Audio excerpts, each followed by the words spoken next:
If you are an acrylic painter and you've never heard of the sta-wet palette, it's definitely the game changer.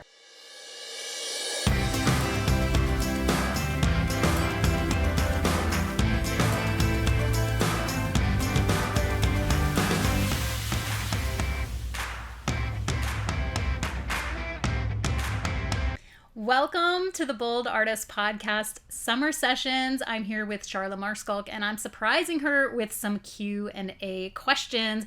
One of the biggest questions that I get to hear, I don't necessarily answer this question, but I get to hear this amongst the Bold School community and students asking Sharla in Bold School.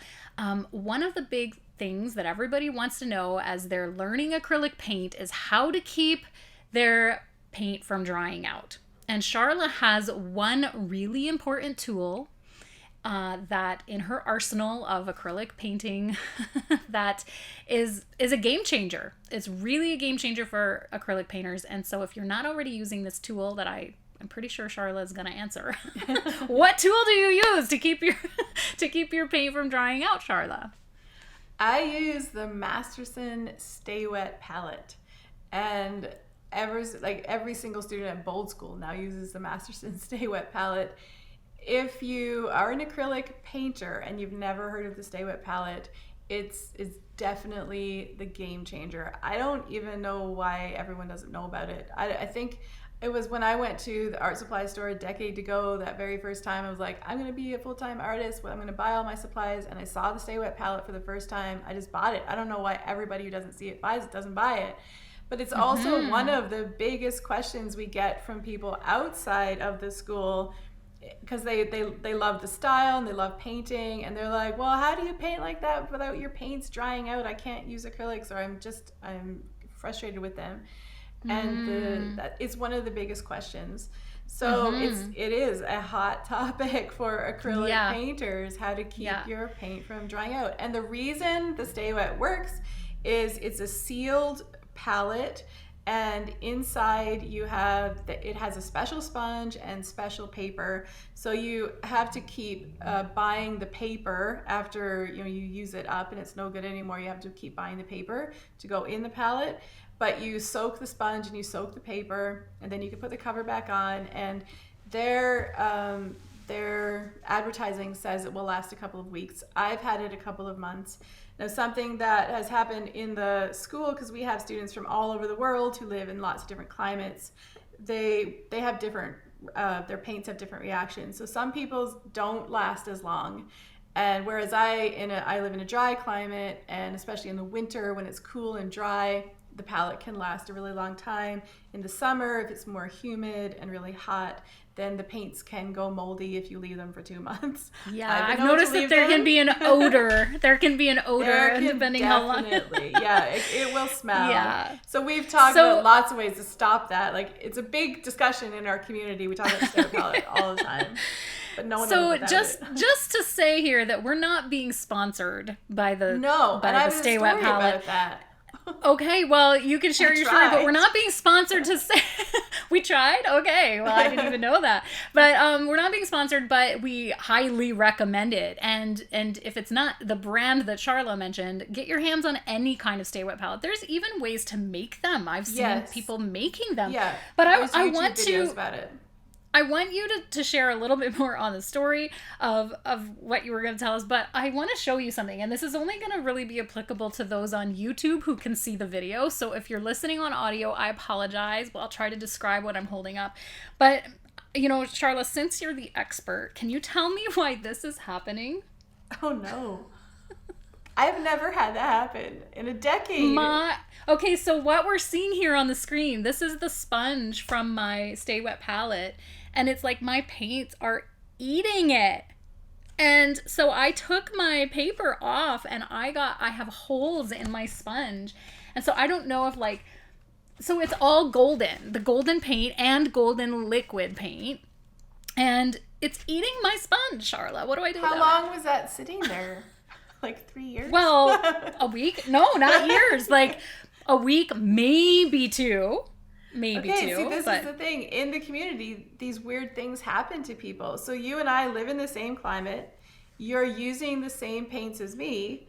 And that has never, I've been using this for 10 years and never has a sponge done that.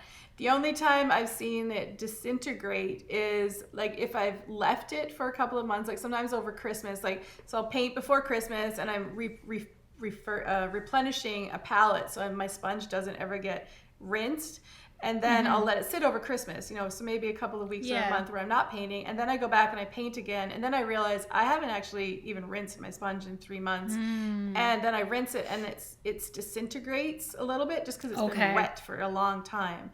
I've had that happen, but I've never had a hole. It disintegrates on the edges. I wonder if I'm not rinsing good enough or something. I don't know. It's a mystery. But something that somebody brought up once in the community was that it's possible that there's something in your water, in the water you're using. Because I think, I'd have to go check this out, but I do think they recommend using like distilled water, like really clean water when you're soaking it. I use water out of our tap.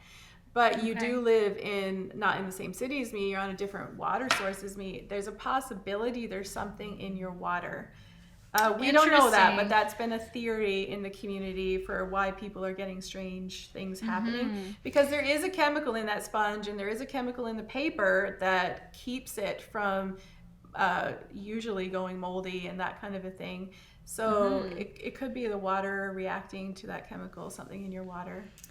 So an artist that I met quite a few years back, probably 5 years ago or so, she had been primarily an oil painter, but discovering the sta-wet palette allowed her to move from oil into acrylic using very similar techniques that she had been doing in oil. And she said that this was an entire game changer for her career to be able to move. Now, she loves oil and oil isn't, up for debate right now, but it allowed her to move into acrylic, which helped her career go in a whole other broader direction, at least for her. And so I know that in that conversation, she was so adamant, if you don't use it, if you don't know about it, get one. Start learning what you can do with it because, for instance, one of Sharla's techniques and one of the techniques that we teach within Bold School is learning to pre-mix and pre-prepare your values. And values are such an important key to your art. Some would even say even more important than the color itself.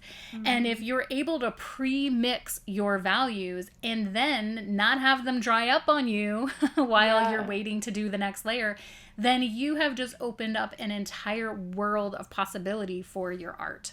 Even just mixing colors in general, a lot of artists that come into especially when I was teaching live workshops, they would come in and they would not want to mix colors because if mixing color took time and it would dry out the paint. So in order for your work to become diverse and unique and to explore the possibilities in color, the sta-wet palette allows you to be able to be mixing the colors and to be able to leave them there and experiment with them. And it takes away this stinginess that we all feel with our expensive paints, right? You buy a $30 tube of paint, you do not want to be wasting it and it drying up on you between using it that day on your art, let alone waiting for the next day. So being able to keep your paint from drying out allows you to not be stingy in using your colors and your expensive paints. I think it was a big step for a lot of people in our community. They said it allowed them to be able to spend the money and not worry so much about it.